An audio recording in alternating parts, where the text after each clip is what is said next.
उत्तर प्रदेश सरकार ने अभी तक का सबसे बड़ा बजट पेश किया, आपने उसे धोखा बता दिया। सरकार ने कौन से ऐसे काम किए हैं जो ये बताएं कि उत्तर प्रदेश सरकार की बजट से काम हुआ है, अपने चेहरे को चमकाने को छोड़कर। आप लोग हमेशा आंदोलनरत रहते हैं, किसी न किसी मुद्दे पे हमेशा नया बखेड़ा। कहते हैं ना, अन्याय बढ़ जाए तो विपक्ष का धर्म होता है सरकार को जगाए। एक मंत्री जी हैं रायबरेली के, मंत्री जी के बैनरों पर कालिक पोत दी। उस आदमी के लिए क्या बात की जाए, मंत्री होते हुए इसे धरने पर बैठना पड़े, शर्म की मारा राजनीति छोड़ देनी चाहिए। उन्हें इतना बड़ा नेता बनाने वाली तो कांग्रेस पार्टी है। मोदी जी के लिए आपने असहमति जताया, आपने भाजपाई तो कह रहे हैं कि विश्व गुरु हैं। हम कैसे माने? इन्होंने देश की संपत्तियों को अडानी अंबानी के अलावा बढ़ाया होता बेचने के अलावा, तब मान लेते। राहुल गांधी जी ने इस पूरी दुनिया को बता दिया, जो मोदी जी के चेहरे को मीडिया ने मास्क वाला शेर बना रखा था ना, उसको नोच कर फेंक दिया। आप तो हजारों लोग लेके पहुंच गए शंकराचार्य जी के पास। जैसे कहते रामचंद्र कहे गए सिया से, ऐसा कलयुग आएगा, नेता धर्म की बात करेगा, शंकराचार्य मारा जाएगा।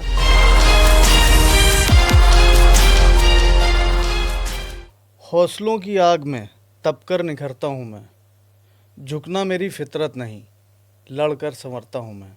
जी हाँ दोस्तों, आज हमारे साथ एक ऐसी ही शख्सियत मौजूद है। वो सिर्फ एक राजनीतिक चेहरा नहीं, बल्कि ज़मीन से जुड़े हुए नेता के रूप में पहचाने जाते हैं। विधान परिषद में अपने कार्यकाल से लेकर आज तक उन्होंने जनहित के मुद्दों को लगातार मुखरता से उठाया। आपने विधान परिषद में सरकार से जनहित के मुद्दों पर सबसे अधिक सवाल पूछने के लिए वर्ल्ड रिकॉर्ड बनाया। अपने स्पष्ट बयानों की वजह से अक्सर मीडिया की सुर्खियों में रहते हैं, लेकिन साथ ही क्षेत्र की जनता के बीच रहकर उनकी समस्याओं को सुनना और समाधान करना उनकी पहचान बन चुका है। हमारे साथ कांग्रेस के बहुत ही वरिष्ठ नेता हैं, पूर्व एमएलसी और अपनी बेबाक राय के लिए हमेशा चर्चा में रहने वाले दीपक सिंह जी। दीपक जी, बहुत बहुत स्वागत है हमारे शो में, द रिफॉर्म में आपका। और थैंक यू। स्वागत के साथ मैं ये जानना चाहता हूँ कि आप लोग हमेशा आंदोलनरत रहते हैं, किसी न किसी मुद्दे पे हमेशा नया बखेड़ा, कुछ ना कुछ, सरकार को काम नहीं करने देंगे। अभी हाल में ही आप लोगों ने विधानसभा का घेराव किया, क्या चक्कर है ये? कहते हैं ना कि जब अन्याय बढ़ जाए, अत्याचार बढ़ जाए, वादा खिलाफी बढ़ जाए, तो विपक्ष का धर्म होता है सरकार को जगाए, सरकार को चिताए। पूरे प्रदेश में कांग्रेस पार्टी ने चिट्ठियां लिखी, मांग रखी, सदन ने बातें उठाई, उनको याद दिलाया कि उत्तर प्रदेश में बनी भारतीय जनता पार्टी की सरकार ने उत्तर प्रदेश के लोगों से करोड़ों रोजगार देने का वादा किया था, लेकिन सरकारी पद रिक्त हैं, सरकार उन्हें नहीं भर रही है। खुद मुख्यमंत्री जी ने कहा था, प्रधानमंत्री जी ने कहा था 2022 तक किसानों की आय दुगनी कर देंगे। उनकी आय घट गई, उनकी लागत बढ़ गई, तो हम उन्हें याद दिलाते हैं। महंगाई को लेकर कैसे कैसे करते थे लोग, सड़कों में बैठते थे, बहुत हुई महंगाई की बार, अब की बार फलाने की सरकार के नारा लगाते थे। पर सरकार तो आंकड़े पेश कर रही है, हर चीज़ के तथ्यात्मक आंकड़े दे रही कि हमने बहुत काम कर दिया। तो आंकड़े बता दें, ये आंकड़े हमें दिखा दें कि ये क्या किसानों की आय दुगनी हो गई, क्या तहसील ब्लॉक में जो भ्रष्टाचार तंत्र स्थापित हो गया है, पूरी तरह से लूट रहा है, उसमें घटोतरी हुई है। हम ये नहीं मानते, हम तो इन्हें अन्याय की सरकार मानते हैं और कहते हैं ना कि जो कहते हैं अन्याय की आंधी में पर ना तोला जाएगा, जो इस बात पे खुश हैं हमसे लब ना खोला जाएगा, उनसे हम कहते हैं, उनसे कहो तूफानों से डरने वाले हम लोग नहीं, कातिल को मरते दम तक कातिल ही बोला जाएगा। तो जो कत्ल कर रहे हैं लोकतंत्र का, जो हत्या कर रहे हैं संविधान का, जो चुनी हुई सरकार के तौर पर इनकी जो जिम्मेदारी और जवाबदेही है, उसके अलावा आगे काम कर रहे हैं, तो हमारी जिम्मेदारी बनती है कि सरकार के खिलाफ हम आंदोलन करें, धरना करें, सवाल पूछें। वो काम कांग्रेस पार्टी कर रही है। बहुत अच्छी शायरी सुनाई है आपने, और ठीक है एक स्तर पे आप जो कह रहे हैं, लेकिन आजकल देखने को मिल रहा है आपके बारे में बड़ा चर्चा कि आप कोई सामाजिक संगठन बहुत मजबूती से तैयार कर रहे हैं, बहुत हज़ारों युवाओं को जोड़ रहे हैं, महिलाओं को जोड़ रहे हैं, कुछ काफ़ी खबरें भी चली हाल फिलहाल में, उसके बारे में ज़रा एक रूपरेखा बताइए। देखिए, हम ये मानते हैं कि जो भी पॉलिटिकल एक्टिविस्ट हैं, सामाजिक रूप से काम करते हैं, अपनी विचारधारा के साथ खड़े रहते हैं, उन्हें कुछ ना कुछ करते रहना चाहिए। अगर मैं बताऊं तो ठीक बात है, एक मुहिम नामक संगठन हम सबने मिलकर बनाया है। हम पहले पार्टी में जब तक उत्तर प्रदेश कांग्रेस में काम कर रहे थे, पार्टी के लिए काम किया, दौरे किए, जिलों जिलों में गया, एक सदन में हमने सवाल पूछे सरकारों से, दिन भर लड़ते रहते थे। फिर उसी समय जब हमें एक दुख का सामना करना पड़ा अन्याय और अत्याचार के खिलाफ 2019 में, तब से अमेठी में पूरी तरह से अपने आप को टारगेटेड कर लिया, समाहित कर लिया। रोज वहां पर मुद्दों के आधार पर वहां की सांसद से सवाल पूछते थे, लड़ते थे। लेकिन आज हम लगते हैं ना कि जो एक सेना, कांग्रेस पार्टी के हमारे खड़गे जी अध्यक्ष हैं और राहुल गांधी जी, प्रियंका गांधी जी हमारे सेनापति कमांडर हैं। तो कमांडर हर चारों तरफ अपनी फोर्स को लगाता है। तो हमें लगता है कि अब अमेठी सुरक्षित हाथों में है। किशोरी लाल जी वहाँ के सांसद हैं, लोगों के काम भी कर रहे हैं, मिलते हैं, रहते भी हैं। तो हमने सोचा कि बहुत ऐसे नौजवान हैं, युवा हैं, जो हो सकता है कि किसी उस प्लेटफॉर्म से न जुड़ना चाहें, अलग मुहिम चलाई जाए। तो उस मुहिम के तहत हम लोगों को जोड़ रहे हैं। अभी पीछे ही हम लोगों ने एक बहुत बड़ा कार्यक्रम किया। मैं पूरा क्रेडिट देता हूँ, हमारी मुलाकात जल्दी हुई 5-6 महीने पहले ही, आलोक भाई को, हमारे पुराने साथी हैं रोहित कश्यप जी को, उषा विश्वकर्मा जी, इन लोगों ने लगभग 6,000 युवा महिलाओं को इकट्ठा किया आत्मरक्षा के लिए, उनके खिलाफ होने वाले उत्पीड़न से लड़ने के लिए। तो वो मुहिम इस तरह काम करेगी। जैसे अगला हमारा पड़ाव जो होगा वो बेरोजगारी और भ्रष्टाचार के खिलाफ होगा। आप देखिए ना, मैंने पहले कहा कि किस तरह से उत्तर प्रदेश में बेरोजगारी है और वादा खिलाफी के साथ है। भ्रष्टाचार का आलम यह है, कोई बड़ा नेता लीगल काम थानों, तहसीलों, ब्लॉकों में नहीं करवा सकता। शासन स्तर पर किसी की कोई औकात नहीं है। विधायक अधिकारियों के पैर छू रहे हैं, मंत्री अधिकारियों के चरणों में गिरे हुए हैं। अब तो ये भी देखने को मिलता है कि बहुत सारे मंत्री अधिकारियों के यहाँ जाते हैं। हम लोग सदन में थे तो हम लोग बहुत अधिकारी जाते होते नहीं थे, बुलाते थे या तो फिर फोन बात करते थे। अब तो ज्यादातर नेता अधिकारी के घर ही बैठा मिलता है। तो हम इस स्वच्छ राजनीति को जो कांग्रेस पार्टी ने इस देश में परंपरा के तौर पर स्थापित किया था, हम सब मिलकर, हम कई सारे संगठन, अभी हम लोग और जिलों में फिर से जाएंगे, तो मिलकर एक मुहिम नामक संगठन के माध्यम से और संगठनों के साथ मिलकर अभियान चलाएंगे और लोगों को जोड़ेंगे। तो ये प्रदेश व्यापी है या देशव्यापी, इसका एक लब्बो-लुआब क्या है? देखिए, हम मानते हैं कोई आंदोलन की कोई सीमा नहीं होती। बहुत सारे आंदोलन गांव से शुरू होते हैं और राष्ट्र तक पहुंच जाते हैं। लेकिन हम लोग तो इस आंदोलन को अभी शुरुआत से ही उत्तर प्रदेश के स्तर पर शुरू किया है और उत्तर प्रदेश ही अभी उसका केंद्र है। अगर आगे बढ़ना होगा तो आगे बढ़ेंगे, कोई सीमा नहीं है। हम ये मान चलते हैं कि हम लोग पॉलिटिकली, सोशली हर तरह से अन्याय के खिलाफ लड़ेंगे। जो भी संस्था, व्यक्ति, सरकार गलत करेगी, गलत को कहेंगे, ये हमारी उद्देश्य है। दीपक जी, ये आजकल सबसे बड़ा मुद्दा, देश भर का बड़ा मुद्दा मैं कहूँगा, शंकराचार्य जी का चल रहा है। वो आपके वरिष्ठ नेताओं का भी मतलब काफ़ी सम्मान करते दिखाई देते हैं खुले मंचों से। सीधी लड़ाई चल रही है ऐसा लगता है सरकार से। आपने एक सीधा बयान दिया कि शंकराचार्य जी के शिविर पे हमला होता है रात में। क्या तथ्य हैं और कितना आप पूरी तरीके से समर्थन में उनके उतर है, उसके बारे में थोड़ा सा बताइए कि आपका।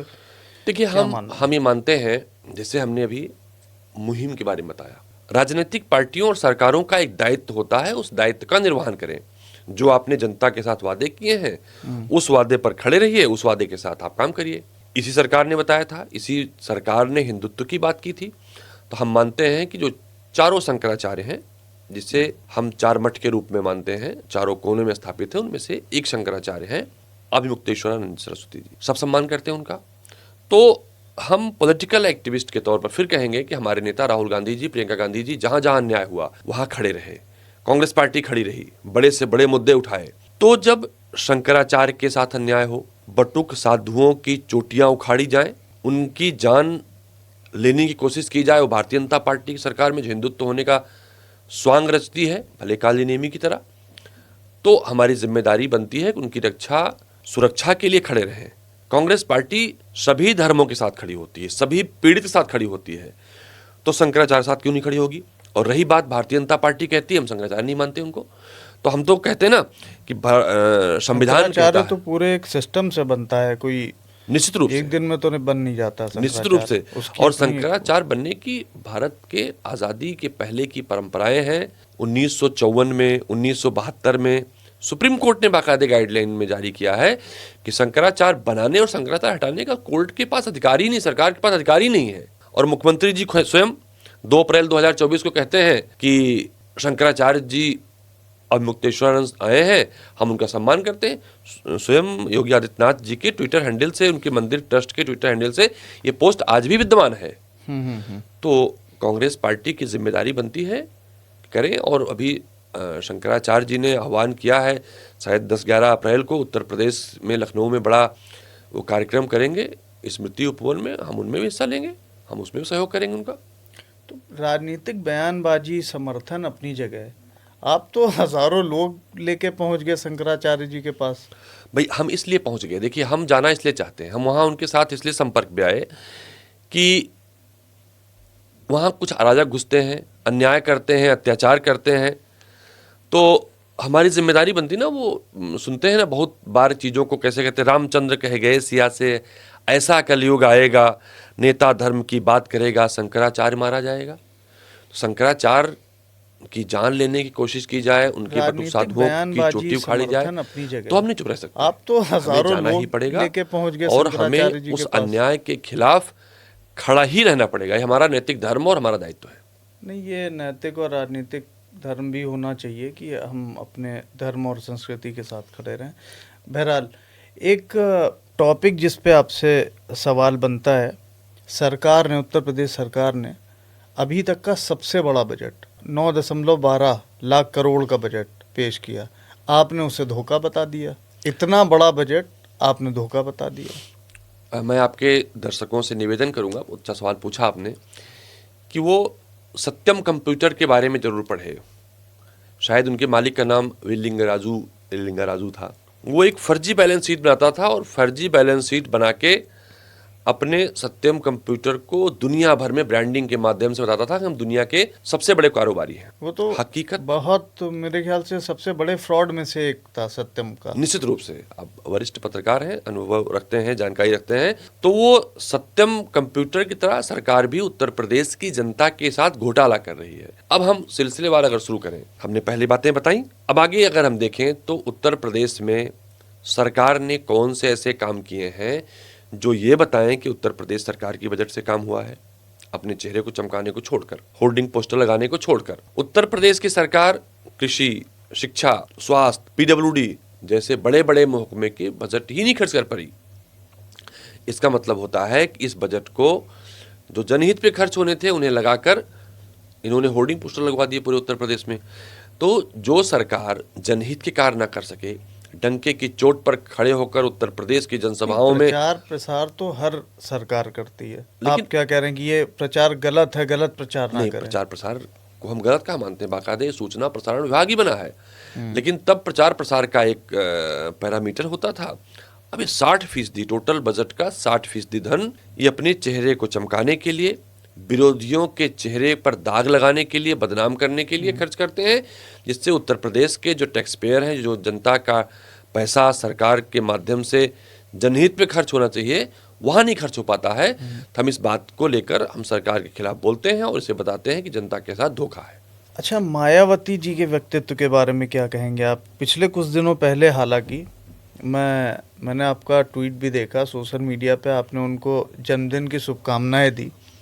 तो क्या ये राजनीतिक शिष्टाचार था या उससे अलग भी कोई मामला है? देखिए, निश्चित रूप से शिष्टाचार ही था और हम ये मानते हैं कि राजनीति में शिष्टाचार भारतीय जनता पार्टी ने खत्म किया है। जब तक भाजपा अटल बिहारी वाजपेयी जी की थी तब तक भारतीय जनता पार्टी में शिष्टाचार थे, अब खत्म हो गए हैं। हालांकि मैंने उन्हें शिष्टाचार के तरफ बधाई दी और जब पंकज चौधरी जी जिलाध्यक्ष, प्रदेश अध्यक्ष बन के आए थे तो मैंने उनको बधाई दी थी। थोड़ा व्यंग्य जरूर था लेकिन बधाई, तो एक शिष्टाचार होता है। लेकिन जहाँ तक उनके बारे में जानने मानने का सवाल है, हम कांशी राम जी को बहुत बड़ा नेता मानते हैं और मानते हैं कि अब उत्तर प्रदेश या देश की राजनीति में दूसरा कांशीराम नहीं पैदा हो सकता। कांशीराम तो व्यक्तित्व ही बहुत बड़ा था, अपने आप में काफ़ी सिखाया उन्होंने लोगों को। लेकिन बहन जी ने उनकी विरासत को लुटा दिया, उनकी पूंजी को भारतीय जनता पार्टी के चरणों में बिखेर दिया। तो नेता के तौर पर उन्हें मैं सफल नहीं मानता। शिष्टाचार बस, और हमारे राज्य की मुख्यमंत्री रहे इसलिए सम्मान रहेगा। चलिए, शिष्टाचार राजनीति में होना चाहिए, आपसी मतभेद नहीं होने चाहिए, मिलते जुलते रहना चाहिए। लेकिन इसमें आजकल एक खबर हमेशा बहुत ट्रेंड में है गुटबाजी की, भाजपा पे बड़े इल्ज़ाम है। उसी में आपने इस गुटबाजी को लेकर एक साफगोई से बयान दिया कि ब्राह्मण जुटाओ, भाजपा का इतिहास बना देगा। ये इतना बड़ा बयान एक मतलब देखिए, मैं इसलिए कहता हूँ कि उत्तर प्रदेश में सभी जाति धर्म के हिसाब से लोगों की बैठकें होती हैं। पार्टी के भीतर भी जातियों के फोरम बने हुए हैं और ये बैठकें सदियों से होती रही हैं, आज भी होती हैं। तो भारतीय जनता पार्टी की सरकार ने, संगठन ने ब्राह्मणों की बैठक पर ही रोक क्यों लगाई? तो मैंने सवाल वहाँ खड़े किए कि जिस तरह से भारतीय जनता पार्टी की सरकार में ब्राह्मणों का अपमान हो रहा है, वो भारतीय जनता पार्टी को इतिहास हिस्सा बना देगी कि लोग याद रखेंगे भारतीय जनता पार्टी सरकार हुआ करती थी। हमने बात इसलिए उठाई, हम उत्तर प्रदेश के लोगों को याद दिलाना चाहते थे। उत्तर प्रदेश में कांग्रेस ने 6 ब्राह्मण मुख्यमंत्री दिए थे, उनके भी अपमान किए, तब लोगों ने आवाज नहीं उठाई थी। तो मैंने उनको चैलेंज भी किया कि आप उत्तर प्रदेश में तो ब्राह्मण मुख्यमंत्री कांग्रेस की तो नहीं है, आप हमेशा दिया। उसके साथ साथ वो बात भी रखिए कि कांग्रेस पार्टी ने ब्राह्मणों को मुख्यमंत्री बनाया था। आज भारतीय जनता पार्टी के विधायक ही भारतीय जनता पार्टी अपमानित हो रहे हैं। हमने ये भी कहा था कि पंडित जवाहरलाल नेहरू आपके कुलगुरु थे, ब्राह्मणों के, देश के पहले प्रधानमंत्री थे। उन्होंने देश को उस प्रगति पर ले गए। अभी मैं जल्दी सोशल मीडिया पर मैंने चंद्रशेखर जी का एक भाषण ट्वीट किया था। चंद्रशेखर जी ने पार्लियामेंट में कहा था, अटल जी हमसे एक साल पहले, एक बार एक टेनर पहले आ गए थे, उनके बाद में आए थे, तब देश कैसा था। पंडित जवाहरलाल नेहरू जी सदन में खड़े होकर कहते थे कि कोई बात हो जाए तो हमसे गलती हो गई, सुधारेंगे। चंद्रशेखर जी ने कोट किया था कि अमेरिका जैसे कई शक्तिशाली देशों ने भारत से कहा था कि आप क्यों फैक्ट्री लगाएंगे, क्यों सामान ले जाएंगे, हमारे हाथ ले जाइए और हम धंधा करेंगे। नेहरू जी ने कहा था कि हमें देश को मजबूत शक्तिशाली राष्ट्र बनाना है, इसलिए हम तुम पे निर्भर नहीं रहेंगे, हम अपने देश में निर्माण करेंगे, अपने देश को शक्तिशाली बनाएंगे। तो हमने उनके कुलगुरु के उस कर्तव्य, उनके चूंकि जाति की बात हो रही थी, क्योंकि कांग्रेस पार्टी जाति धर्म भरोसा रखती, इसलिए उनको याद दिलाया था भारतीय जनता पार्टी के विधायकों को कि अगर आपको ब्राह्मणों की लड़ाई लड़नी है भारतीय जनता पार्टी के भीतर, जहां सम्मान नहीं मिल रहा है, तो आप उसमें कांग्रेस के सरकारों में, कांग्रेस पार्टी द्वारा किए गए कार्यों में, और अपने कुलगुरु पंडित जवाहरलाल नेहरू जो ब्राह्मणों के पहले प्रधानमंत्री थे, उनका भी नाम ले लेते। जब उनका अपमान हो रहा था तो भारतीय जनता पार्टी को उसके लिए भी कोस देते। लेकिन भाजपा पे हमलावर होने का कोई मौका आप छोड़ते नहीं है। हाल फिलहाल में तो आपके सैकड़ों हजारों बयान होंगे, मैं जो दिखा दूं। लेकिन 2022 की बात करें, बहुत दुखद समय था, कोरोना काल था, लेकिन उसमें भी आपने भाजपा को नहीं छोड़ा। आपने चुनाव आयोग को पत्र लिख दिया और कहा, सीधा आरोप लगाया कि भाजपा कोरोना फैला रही है। भाजपा कैसे कोरोना फैला रही थी? देखिए, वो बड़ी बात पुरानी है, तब मैं सदन में हुआ करता था। नहीं, ये कैसे ही पूछ लिया, जहन में आया वो तो। बिल्कुल ठीक बात है। उस समय भारतीय जनता पार्टी पूरे देश में त्रासदी के रूप में महामारी थी, सब परेशान थे। भारतीय जनता पार्टी हर घर वोटर या ऐसा कुछ कार्यक्रम करके घर घर जा रही थी। उस जाने वालों में आधे लोग कोरोना पॉजिटिव थे, जिनको अपने हाथ से पर्चे बांट रहे थे, जिनको अपने हाथ से दे रहे थे, तो उसमें बहुत सारे लोग पॉजिटिव हो गए। तो हर घर कार्यक्रम नहीं था, मैंने कहा था, शायद मुझे याद अगर आए तो हर घर कार्यक्रम ऐसा कुछ नाम था इनका, तो हमने कहा कि हर घर कोरोना फैलाने की बात कही थी और उसको मैंने जस्टिफाई किया सदन में। वो भी हिस्टोरिकल फैसला है। मैं तो धन्यवाद दूंगा अभी स्पीकर कुंवर मानवेंद्र सिंह जी हैं। उस समय कोरोना को लेकर मैंने सदन में बात उठाई थी, तो सरकार को खुद स्पीकर भारतीय जनता पार्टी के ही हैं वो, लेकिन जब स्पीकर बनता है तो वो, जैसे शंकराचार्य की बात, शंकराचार्य सबका होता है, वैसे स्पीकर सबका होता है, सारी पार्टियों का। उसे गवर्नर का प्रतिनिधि माना जाता है। पहले कई सारे राज्यों में या उत्तर प्रदेश में भी जो विधान परिषद का स्पीकर होता है उसे उपराज्यपाल भी कहते थे, क्योंकि देखिए ना, राज्यसभा में उपराष्ट्रपति ही होता है। तो उन्होंने सरकार को फटकारा था। प्रोफाइल तो किसी पार्टी से जोड़ी नहीं जा सकती, जैसे प्रेसिडेंट हो गया, राज्यपाल हो गया, बिल्कुल, विधानसभा का अध्यक्ष हो गया। तो स्पीकर साहब ने मेरे ही उस सवालों को जस्टिफाई किया था और उस समय स्वतंत्र देव जी भाजपा के अध्यक्ष भी थे, नेता सदन भी थे, उनको डांटा भी था, सरकार जिन अधिकारियों ने बदमाशी की उन पर कार्रवाई करे, चूंकि हमारे जिले का एक मामला था।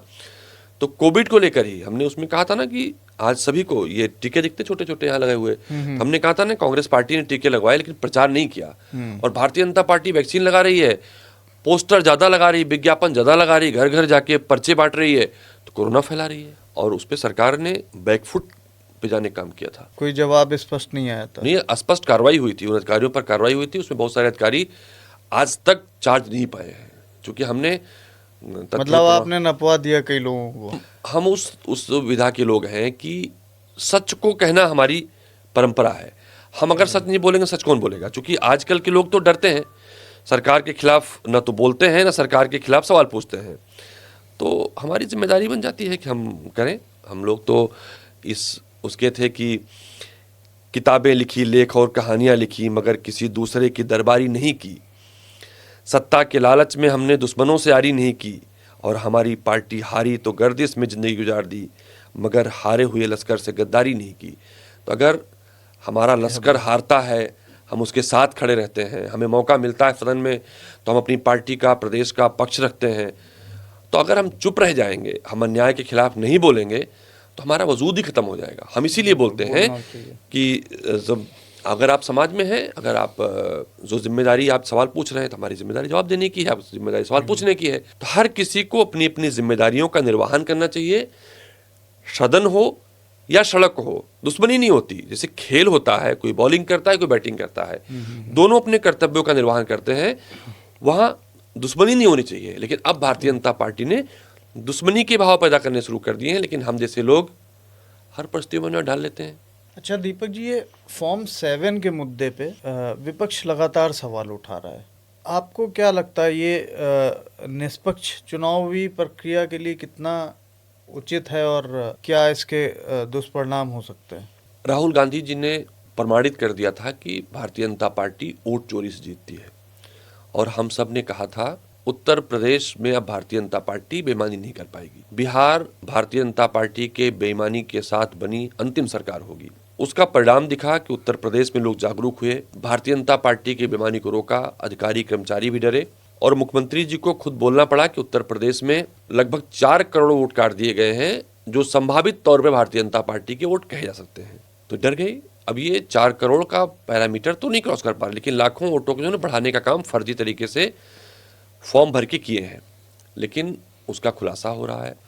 कांग्रेस पार्टी और पूरा इंडिया ब्लॉक उसके लिए तैयार है।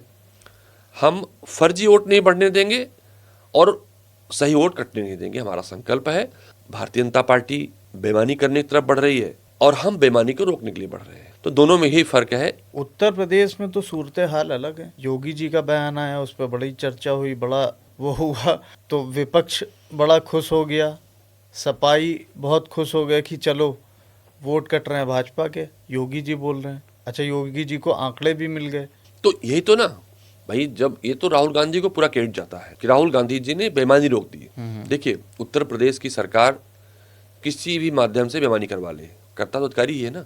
आज निकल फंसेगा, क्योंकि भारतीय जनता पार्टी हारने जा रही है, और भारतीय जनता पार्टी जब हारने जा रही है तो अधिकारी भी डरा है हमारे पर कार्रवाई होगी। कुछ कार्रवाई हो भी नहीं। कर्नाटक में कांग्रेस पार्टी ने कार्रवाई की कुछ अधिकारियों पर। तो अधिकारी अब डरा हुआ है। हम जहां पर विरोध दर्ज करा रहे हैं, वहां पर चीजें फेयर होकर सामने आ रही। तो भारतीय जनता पार्टी बेईमानी की तरफ बढ़ती रहे, अपने काम को ईमानदारी से करते रहेंगे।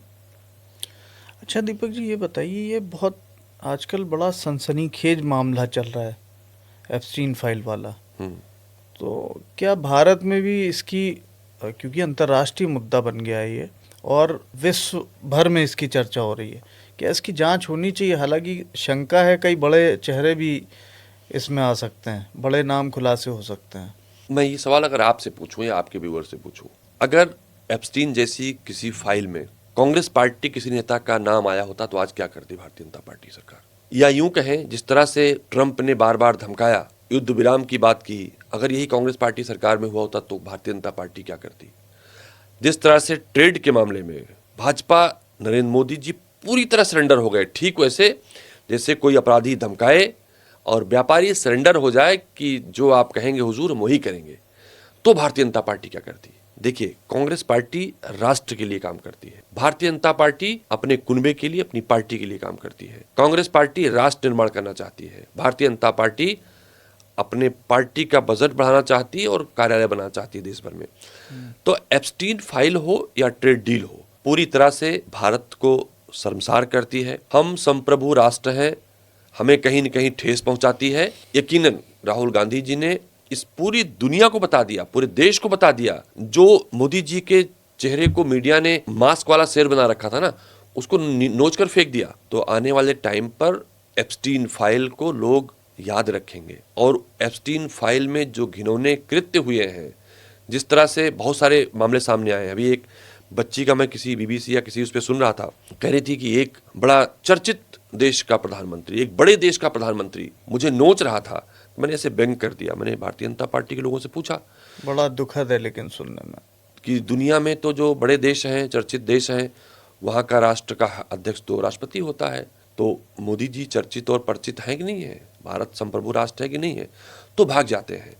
लेकिन कितना दुख होता होगा, कितनी बेशर्मी से लोग ऐसे लोगों से मिलते होंगे या उनके यहाँ जाते होंगे, नाचते गाते होंगे, कि जहाँ बच्चियों की मतलब गोदी में खिलाने की उम्र होती है। तो ये देश की जनता जवाब देगी। हम बहुत बोल नहीं सकते।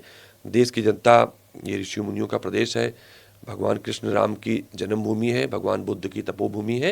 ये 27 में जवाब देगी और 29 में भाजपा को जवाब देगी। मोदी जी के लिए आपने कहा ट्रेड डील और ये सारी चीज़ें, बड़ा असहमति जताया आपने।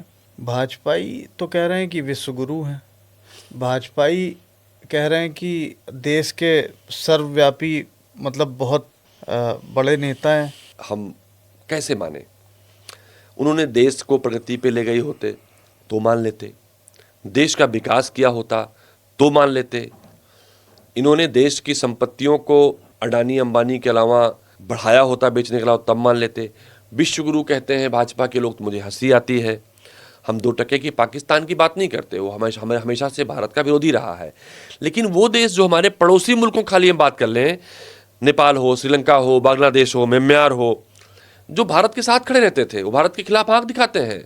मालदीव, इतना बड़ा देश, जब मालदीव के राष्ट्रपति को चाइना के समर्थित आतंकियों ने बंधक बना लिया, राजीव गांधी जी ने रात में ही एयर स्ट्राइक कराई और रात भर में वहाँ के राष्ट्रपति को मुक्त करा दिया।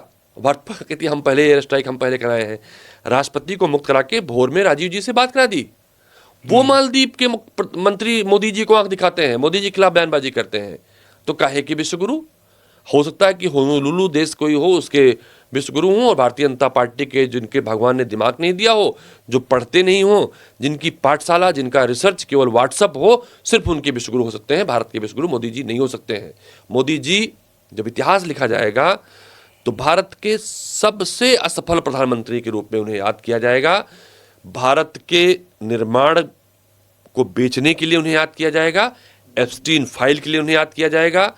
जिस तरह से इंदिरा गांधी जी को लोग बहादुरी के रूप में याद करते हैं, ललकारी इंदिरा गांधी जी ने जब भारत पाकिस्तान का युद्ध चल रहा था, इंदिरा गांधी ने अमेरिका को ललकारते हुए कहा था कि बंगाल की खाड़ी के आगे 7वां बेड़ा बढ़ेगा तो दुनिया समंदर के 3 रंग देखेगी। समंदर के पानी को हम लाल कर देंगे कि समंदर का पानी नीला और सफ़ेद के अलावा लाल भी होता है। ये डायलॉग दिया था इंदिरा गांधी जी ने। तो वो शौर्य को याद करती है बहादुरी के रूप में, और नरेंद्र मोदी जी की कायरता के रूप में याद किया जाएगा। जिस तरह से कई बार अमेरिकी राष्ट्रपति ने हमें नीचा दिखाने की कोशिश की, जबरियन ट्रेड डील कराई, उनके सामान हमारे देश में आएंगे, हम उन देश में आने वाले सामान का भी पैसा चुकाएंगे। हम आज शंकराचार्य जी की बात हुई थी, ब्राह्मणों की बात हुई थी, उनसे आह्वान करेंगे आपके चैनल के माध्यम से कि विरोध करें वो अमेरिका के उस सामान का कि जहां पर उनकी गाय और भैंसों को मांस खिलाया जाता है, उनकी बनी दूध के सामान, पनीर हमारे देश में आएगी। हम कैसे खाएंगे? हम नहीं खा पाएंगे। हम मांसाहारी हैं, मानते हैं, लेकिन हम नहीं खा पाएंगे उस दूध पनीर को। तो हमारे देश का ब्राह्मण कैसे खाएगा? हमारे देश का जो शाकाहारी व्यक्ति है वो कैसे खाएगा? किन सामान में अमेरिकन प्रोडक्ट मिला हुआ है कैसे जान पाएंगे? तो बहिष्कार करना चाहिए उसका। इतनी राजनीतिक आरोप प्रत्यारोप के बीच, इतने संघर्ष के बीच, इतने आंदोलनों के बीच, इतना विनम्र, सहज, सरल व्यक्तित्व कैसे मेंटेन किया आपने? थोड़ा पर्सनलाइज है हालांकि, लेकिन जानना चाहता हूँ। हम कैसे कह सकते हैं, लेकिन हाँ हम इतने कह सकते हैं कि हम बैठते विद्वानों के साथ हैं, आप जैसे साथियों के साथ बैठते हैं। हमारे ज़िले के एक वरिष्ठ पत्रकार हैं चिंतामणि जी, अभी हम लोग जल्दी कहीं चाय पीने बैठे थे तो कह रहे थे कि एक उम्र तक आदमी को क्रांतिकारी होना चाहिए, एक उम्र के बाद आदमी को गांधीवादी होना चाहिए। तो हम जब व्यक्तिगत लाइफ में होते हैं तो हम, जैसा कि आप कह रहे हैं, हम ऐसे दिखते हैं। जब हमें लगता है कि हमारे सम्मान, हमारे आन मान मर्यादा को ललकारा जा रहा है, हमारे प्रदेश या देश की जनता को ठेस पहुंचाया जा रहा है, हमारी पार्टी को बदनाम अपमानित किया जा रहा है, तो हम थोड़ा वहाँ क्रांतिकारी हो जाते हैं, थोड़ा आंदोलनकारी हो जाते हैं। हमारे साथ सदन में हुआ करते थे वसीम बरेली साहब, बड़ी मोहब्बत करते हैं हमसे। वो जब चलते थे तो बरेली से हमारे लिए खाना बना के लाते थे, तो उनकी बहुत सारी शायरी हम याद रखते थे। हम सभी सारे साथी उनके घर पे खाना खाने, तो कहते थे ना कि जब अगर जिंदा हैं तो जिंदा नज़र आना चाहिए, वसूलों पे आँच आए तो टकराना चाहिए। तो जिंदा नज़र आना हरदम दुखी होना ही नहीं है, प्रसन्न रहना चाहिए। और जब सब मिक्स चलना चाहिए, संघर्ष के साथ निश्चित रूप हंसी से, खुशी भी। वो कहते हैं ना कि वो फला खिलाड़ी ऑलराउंडर है। तो जीवन में मेरे ख्याल से हालांकि मेरा पसंदीदा जॉब कभी पॉलिटिक्स नहीं रहा है, लेकिन ये एक रंगमंच जैसा है कि जब आप शोक संवेदना में जाते हैं तो आपको ना चाहते हुए भी बहुत सारी ऐसी यादें आती हैं कि आपका मन उदास हो जाता है। जब आप किसी आंदोलन में किसी विरोधी पक्ष पार्टी के खिलाफ होते हैं, वो सही काम नहीं कर रही है, तो वहाँ आप आंदोलित हो जाते हैं और मित्रों से मिलते हैं, अपनों से मिलते हैं, चेहरा प्रसन्नता भाव दिखने लगता है। तो यही है जीवन का मूल रूप। अच्छा, हालांकि आप करियर में बहुत कुछ कर सकते थे, लेकिन राजनीति ही चुना आपने। और राजनीति चुनना तो एक अलग है। एक सवाल इससे जुड़ा पूछूंगा मैं कि आपका राजनीतिक उदय पंचायत चुनाव से हुआ और सीज़न चल रहा है, तो इसको लेके भी कोई रणनीति है? दोनों चीज़ें मिला के जवाब मिले तो मज़ा आ जाएगा। देखिए, निश्चित रूप से मैं पंचायत को ये मानता हूँ कि अगर राजीव गांधी जी ने 21 वर्ष उम्र नहीं की होती चुनाव लड़ने की, तो शायद हम यहाँ आपके साथ नहीं बैठे होते। तो वो पंचायत से जन्म हुआ और पंचायत को मैं अपनी थाती मानता हूँ। हमेशा उन तमाम साथियों का हर मंच पे हमेशा आभार प्रकट करता हूँ, मिलने पर भी और वैसे भी, जिन्होंने 1995 से लेकर आज तक के सफ़र में साथ दिया। आज भी मैं जब भी अमेठी होता हूँ या पंचायत प्रतिनिधियों के बीच में होता हूँ, उनका सा हो जाता हूँ।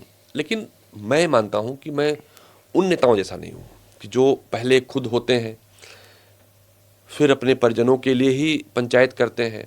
मैंने भी शुरुआत में गलतियाँ की थी। मेरी वाइफ ब्लॉक प्रमुख रही, मेरी अनुज बधू प्रधान रही, मम्मी प्रधान रही।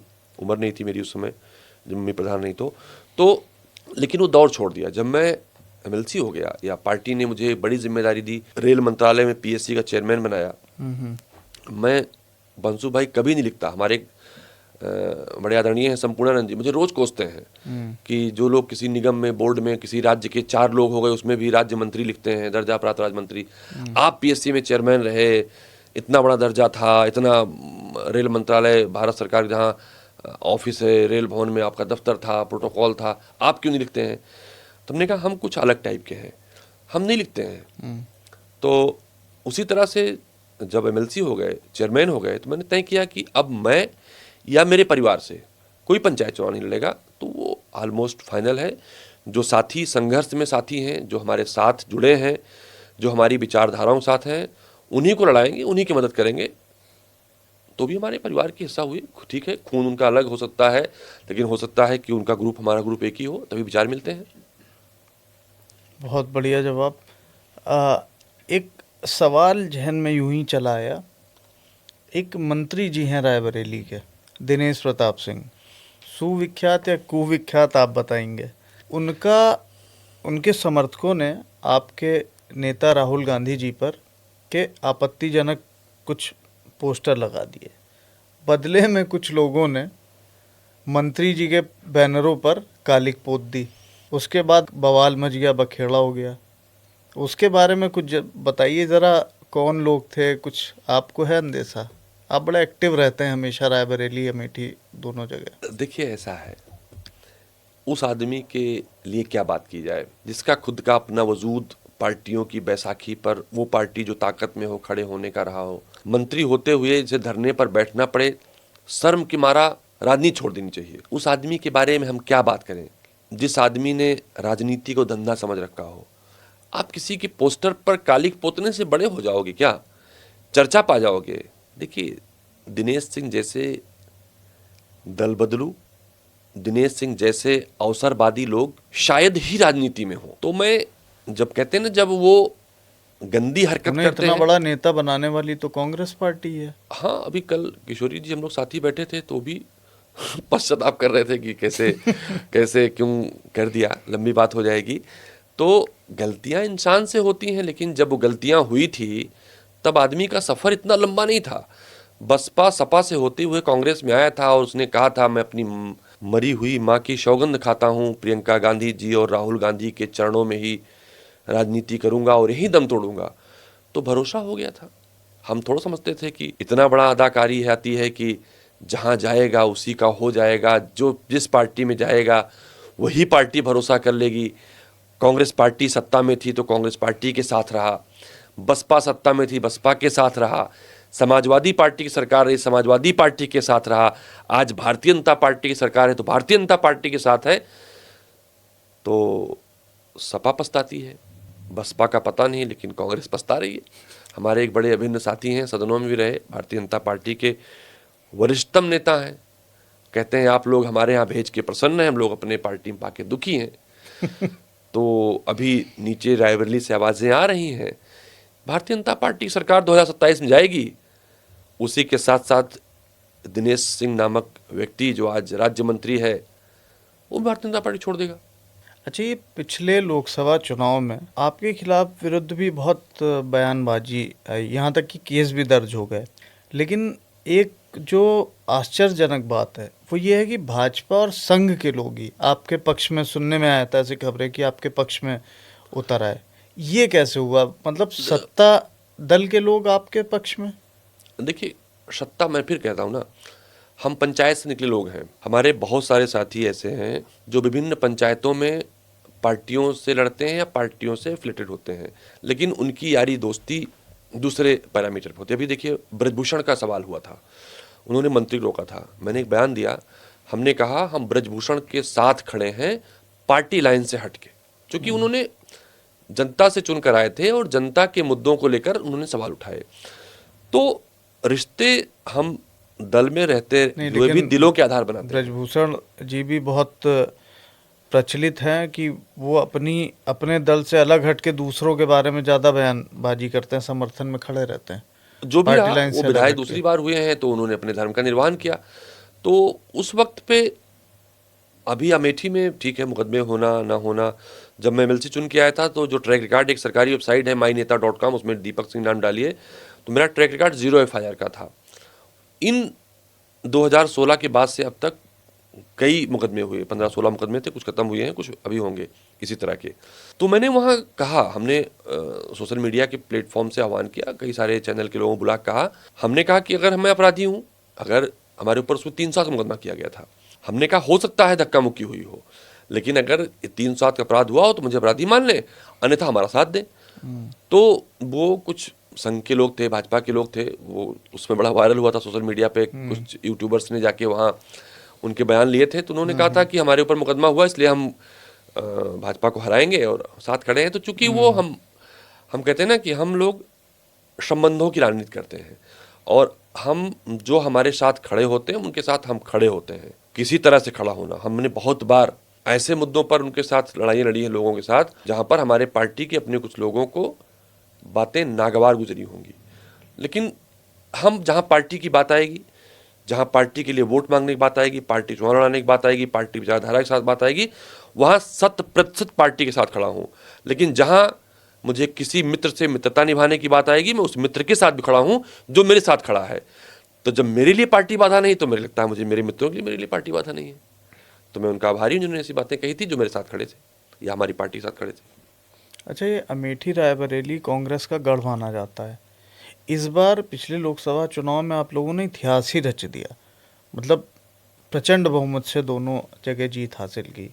स्मृति ईरानी जी का तो मंत्री पद चला गया, तो आप लगातार कैंपेन में लगातार दिखे, एक्टिव दिखे। क्या कोई खास रणनीति बनाई थी इस बार की, या कोई अलग, या जनता ही साथ थी?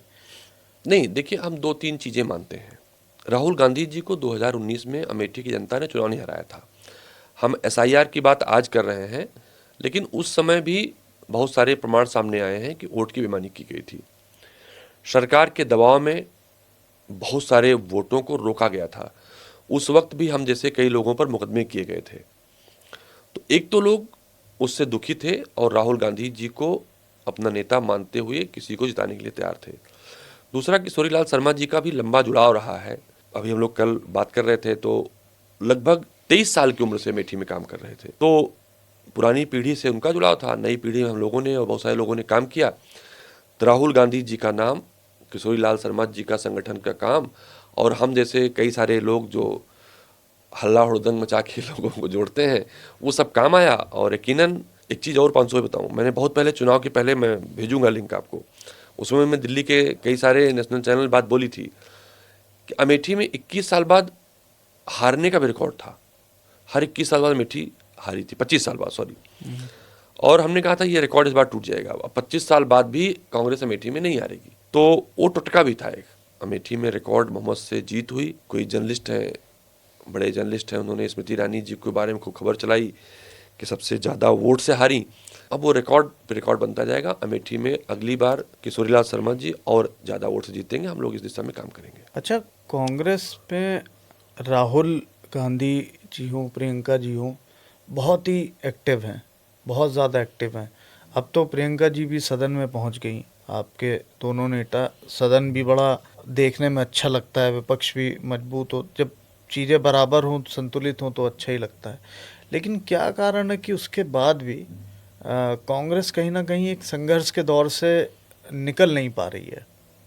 क्या कोई रणनीतिक भूल है या कोई बदलाव आने वाला है? देखिए, हम इसको इस तरह से कहें अगर, कि भारतीय जनता पार्टी ने इस तरह से एक आडंबर रचा, हम फिर वहीं शुरू करेंगे। क्योंकि हम जिस देश और परिवेश में रहते हैं, वहाँ मान्यताओं को आधार बनाकर उदाहरण दे सकते हैं। हनुमान जी दूरदर्शी थे। हनुमान जी सीता माता का पता लगाने अयोध्या चले गए। लेकिन जब लक्ष्मण जी को बाण लगा, मूर्छा आई, तो संजीवनी खोजने के लिए वो जा रहे थे। हम लोग सौभाग्यशाली हैं कि हमारा पड़ोसी जनपद सुल्तानपुर, जहाँ बिजथुआ महावीरन का एक पावन तीर्थ स्थल है, वहाँ कालिनेमी ने हनुमान जी को गुमराह कर दिया। जोर जोर से वो राम का नाम लेने लगा और हनुमान जी कुछ क्षण के लिए विचलित हो गए। हनुमान जी ने कालिनेमी की बात मान ली और सागर में स्नान करने चले गए। ऐसा हमने धर्म ग्रंथों में पढ़ा है कि वहाँ पर हनुमान जी के प्रवेश से वहाँ पर एक राजकन्या उत्पन्न हुई। उसने बताया कि तो कालिनेमी नामक राक्षस है जो आपको ठगने के लिए बैठा है, आप रोकने के लिए बैठा है। तो हनुमान जी ने, वो बड़ा आज प्रचलित होता है ना कि गंगा बड़ी न गोदावरी न तीरथ बड़े प्रयाग, सकल तीरथ का पुण्य वहीं जहाँ हृदय राम का वास।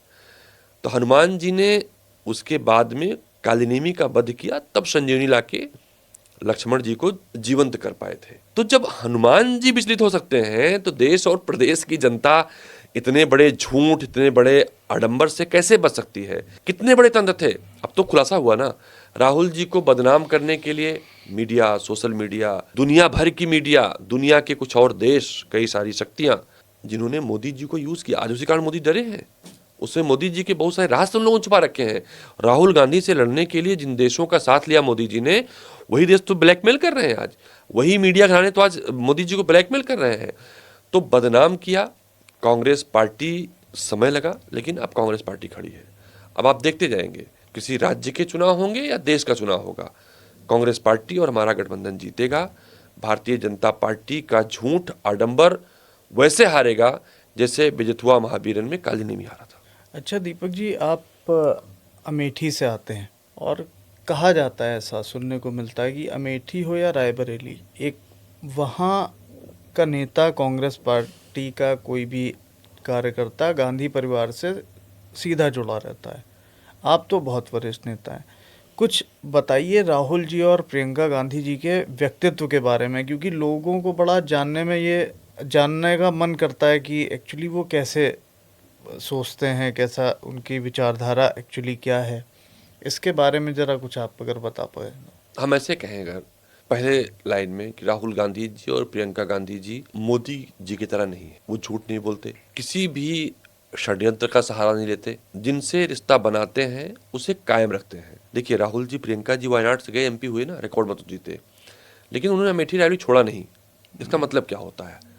इसका मतलब होता है कि वो एक जुबान के नेता हैं, एक चरित्र के नेता हैं। और जहां तक अमेठी रायबरेली का सवाल है, कोविड की महामारी थी, राहुल गांधी जिसमें वायनाड के सांसद थे, वो अमेठी के लिए चिंतित थे। प्रियंका गांधी जी ने बाकायदे टीम बनाई थी, वो पूरे उत्तर प्रदेश के लिए कर रही थी, लेकिन अमेठी और रायबरेली के लिए स्पेशल तौर पर कौन कहाँ फंसा है, किस विधायक को कहाँ फ़ोन करना है जहाँ पर हमारे लोग फंसे हैं, किस पार्टी नेता का उपयोग करना है, ट्रेन की बोगियाँ मंगाई गई, लोगों को पहुँचाया गया। जिन लोगों ने अपने अपने टिकट लेकर मार्ग तय किए, उनके पैसे वापस कराए, उसमें एक एक पैसे की जरूरत थी लोगों को। हम यूं कहें कि हमारे दोनों नेताओं में एक अच्छे पुत्र के संस्कार हैं, दोनों में एक अच्छे भाई बहन के संस्कार हैं। प्रियंका जी में माँ का ममतत्व भी दिखाई पड़ता है। जब किसी ऐसी जगह जाती हैं जहाँ कोई दुखी होता है, हमने उनकी आंखों में आंसू भी देखे हैं। हम जब उत्तर प्रदेश में चुनाव का आगाज कर रहे थे तो प्रियंका गांधी जी ने सहारनपुर के मार्ग से प्रवेश किया था। शाकुंभरी देवी का एक पवित्र मंदिर है, वहां पर शक्तिपीठ है। प्रियंका गांधी जी ने 44 मिनट तक ऐसे लग रहा था कोई मूर्ति बैठी हो, ध्यान में बैठ गई थी। हम उन्हें एक योगी के रूप में भी देखते हैं। और जिस तरह से सड़क पर हमारे नेता संघर्ष करते हैं, हम उन्हें एक राष्ट्र के नेता के रूप में भी देखते हैं। अब जब कांग्रेस पार्टी का दौर आएगा तो दौर जाएगा नहीं, एक इतिहास लिखेगा कि किस तरह से वो परिवार, जिस परिवार में प्रधानमंत्री पैदा हुई, प्रधानमंत्री के परिवार में पैदा हुआ और उस परिवार ने त्याग स्थापना की, त्याग किया। सोनिया गांधी जी ने प्रधानमंत्री पद का त्याग किया। आपका व्यूअर ये भी जाने कि उस समय जो सोनिया गांधी जी ने इनकार कर दिया था तो बहुत सारे वरिष्ठ नेता, उस वक्त राहुल गांधी जी की 25 साल उम्र पूरी हो गई थी राजीव गांधी जी के शहादत के बाद, तो लोग राहुल गांधी जी प्रधानमंत्री बनाना चाह रहे थे, तो राहुल गांधी जी ने पद का त्याग किया। 2009 के बाद हमारे देश के राष्ट्रपति हुए प्रणोदा, उन्होंने कहा था कि अब राहुल गांधी जी को प्रधानमंत्री बना दीजिए, हम इन्हें चलाएंगे, हम इनके साथ काम करेंगे। अब नहीं हो पाएगा। उस समय राहुल गांधी ने प्रधानमंत्री पद का त्याग किया। तो एक त्याग की परंपरा है। नरसिम्हा राव को प्रधानमंत्री कांग्रेस पार्टी ने बनाया, सोनिया जी नहीं बनी। मनमोहन सिंह 10 साल सरकार चलाई, सोनिया जी नहीं बनी, राहुल गांधी जी नहीं बने। तो एक नेता के कई वो रूप हैं जो समाज को पसंद होने चाहिए, लेकिन मुकाबला बहुरूपियों से है जो रूप धरता है कालिनीमियों की तरह। इतिहास में भी उदाहरण है। इंद्र एक प्रकार की प्रधानमंत्री पद की सत्ता थी। इंद्र पर सत्ता सिर्फ देवताओं की नहीं रही है और लोगों की भी रही है। तो जब उस काल में रही तो इस काल में सही। अच्छा, ये राहुल जी और प्रियंका जी चाहे दोनों हों, मानसिक तौर के अलावा शारीरिक तौर पे भी बड़े एक्टिव हैं। वो जब कोई जनसभा वो होती है तो ये लोग चल रहे होते हैं, बाकी पब्लिक दौड़ रही होती है, तो नॉर्मल चलने की स्पीड लोगों के दौड़ने के बराबर है। कई नेताओं ने कहा है टीवी डिबेट में, कई बड़े जर्नलिस्टों ने उल्लेख किया है। हम लोग तो अपना प्रेरणा स्रोत मानते हैं, इसीलिए कोशिश करते हैं कि पेट उठ निकलने नहीं पाए, शरीर थोड़ा सा फिट रहे, अन्यथा ये लोग टोंक देंगे या टोंक देते हैं। तो उन नेताओं को भी प्रेरणा लेनी चाहिए जो दिन भर आराम तलब रहते हैं। अगर सामने से लेटा के फोटो खींची जाए तो पेट की फोटो आएगी, चेहरा नहीं आएगा। तो निश्चित रूप से फिट भी हैं और जिस दिन राहुल गांधी जी देश की सत्ता संभालेंगे, देश भी फिट रहेगा। अच्छा, एक आखिरी सवाल मैं पूछना चाहूँगा। रणनीतिक द्वंद्व चल रहा है उत्तर प्रदेश में, आगामी विधानसभा चुनाव है। फिर से भाजपा अपनी रणनीति बना रही है, सपा अपनी बना रही है। कांग्रेस की इस बीच क्या रणनीति, और क्या आप विपक्षी दलों से के साथ किसी के साथ गठबंधन करेंगे? मुख्य तौर पे मेरा सवाल सपा की तरफ है, किन शर्तों पे होगा, कुछ अगर आप बता पाएं तो। कांग्रेस पार्टी उत्तर प्रदेश की सभी 403 विधानसभाओं में काम कर रही है। आपने शुरुआत में पूछा, कल एक जबरदस्त प्रोटेस्ट कांग्रेस पार्टी ने दर्ज कराया। इसके पहले उत्तर प्रदेश के कई जनपदों में कांग्रेस पार्टी ने बड़ी बड़ी रैलियां की हैं। हम 403 विधानसभाओं में काम कर रहे हैं, अपने जिताऊ कैंडिडेट के हम चयन कर रहे हैं। लेकिन जहां तक गठबंधन का सवाल है, आज की तारीख तक समाजवादी पार्टी इंडिया गठबंधन का हिस्सा है। हम ये मानेंगे कि हम तैयारी सब पे करेंगे, फैसला हमारा नेतृत्व लेगा। लेकिन अगर संतोषजनक ढंग से गठबंधन की चाह कांग्रेस पार्टी को भी है और शायद समाजवादी पार्टी को भी है, अगर होगा तो गठबंधन साथ लड़ेंगे। भारतीय जनता पार्टी को तब भी हराएंगे। अगर गठबंधन नहीं होता है तब भी कांग्रेस पार्टी अपना काम कर रही है। बहुत सारे विकल्प कांग्रेस पार्टी ने खुले रखे हैं। रणनीति की जहां तक बात है, रणनीति स्पष्ट तौर पर भारतीय जनता पार्टी को, सरकार को हटाने की है। उत्तर प्रदेश से अन्याय, अत्याचार, बेरोजगारी, भ्रष्टाचार मिटाने की है। इसके लिए हम कांग्रेस के तौर पर बलिदान देने को भी तैयार हैं, लेकिन बलिदान का कोई उपयोग हो, जिस तरह से दधीची की हड्डी का उपयोग उस वक्त हुआ था, तब किसी स्वार्थ के आधार पर नहीं। दीपक जी, हमारे साथ जुड़ने के लिए बहुत बहुत धन्यवाद। हमारी पूरी टीम की तरफ से आपको बहुत बहुत शुभकामनाएं। पुनः एक बार आभार हमसे जुड़ने के लिए। बहुत बहुत धन्यवाद पसंद भाई। तो ये थे मित्रों हमारे साथ दीपक सिंह जी, एक मुखर आवाज़। आपने इनको सुना, समझा। फिर मिलेंगे किसी ऐसी ही शख्सियत के साथ, तब तक के लिए धन्यवाद।